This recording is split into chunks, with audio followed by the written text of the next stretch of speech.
آج کے حالات و واقعات سے بہت خوب آپ آگاہ ہیں۔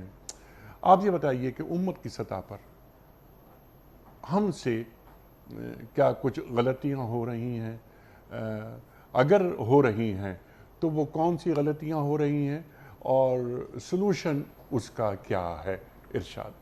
انیق صاحب، آپ نے مجھ سے پوچھا کہ امت کے پرابلمس اور اس کا سلیوشن، یہ بات تو ایک متفقہ رول ہے، پرنسپل ہے کہ ہم سلیوشن اس چیز کا دے سکتے ہیں جس کو ہم پہلے ریکگنائز کریں گے پرابلم کو، کیونکہ ریکگنائز نہیں کریں گے، سلیوشن دیتے رہیں گے تو ہم لیفٹ اور رائٹ پہ جا رہے ہوں گے۔ ہمیں مڈل پاتھ پہلے ریکگنائز کرنی ہے۔ تو سب سے پہلے ریکگنائز کرتے ہیں کہ پرابلم کیا ہے۔ میں تو خیر سارے اسکالرس کی بات آپ کے سامنے رکھتا ہوں۔ شیخ ابو الحسن علی ندوی ایک بہت بڑے اسکالر ہیں۔ آپ علی میاں صاحب، علی میاں صاحب، آپ ان کے بہت بڑے فین ہیں، میں بھی بہت بڑا فین ہوں ان کا۔ جی میم، وہ دنیا بھر میں گھومے ہیں، بہت ساری کتابیں لکھی ہیں۔ وہ 1982 یا 84 میں پاکستان آئے تھے اور انہوں نے 3 طبقوں سے خطاب کیا تھا اور ایڈوائس کی تھی، ایک اسکالر کے طبقے سے، اور وہ خود اسکالر تھے۔ تو انہوں نے اسکالرس کو 2 ایڈوائس دی تھی، وہ میں آپ کے سامنے رکھنا چاہوں گا کہ امت کا پرابلمس کیا ہے اور اس کا سلیوشن کیا ہے۔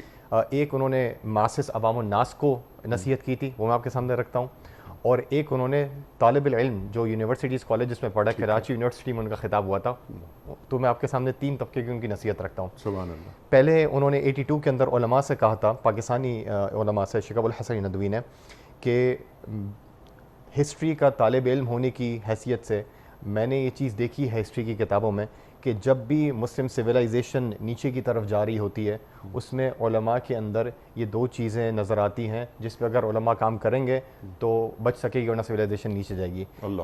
پہلی چیز کہ علماء کے آپس میں ڈس ایگریمنٹ اتنے بڑھ جاتے ہیں چھوٹی چھوٹی چیزوں پہ کہ ان کو بڑی بڑی چیزوں پہ دھیان دینے کا موقع نہیں ملتا۔ یہ شیخ ابو الحسن ندوی کے الفاظ ہیں۔ سبحان اللہ۔ دوسری چیز انہوں نے یہ کہی علماء کے طبقے سے کہ علماء کا طبقہ اور جو عوام الناس میں انٹلیکچوئل طبقہ ہے اس سے بہت بڑا گیپ آ جاتا ہے کہ علماء ماشاءاللہ قرآن حدیث اور پریزرویشن کی تو بہت زیادہ کام کر رہے ہوتے ہیں، اللہ تعالیٰ جزائے خیر عطا فرمائے، لیکن انٹلیکچوئل لیول کے ساتھ جو انہیں رابطہ رکھنا چاہیے تھا وہ رابطہ نہیں رکھ پاتے، اور ایونچولی معاشرہ چلتا ہے انٹلیکچوئل لوگوں کے ساتھ ہی ہے۔ تو یہ بات میں شیخ ابو الحسن ندوی کی جب میں یہاں پاکستان ہے وہ تو بہت محسوس کر رہا ہوں۔ تو میں تو بہت چھوٹا سا طالب علم ہوں، تو میں چاہ رہا تھا شیخ ابو الحسن ندوی کی ایڈوائس آپ کے سامنے رکھوں کہ بہت زبردست ایڈوائس کی ہے۔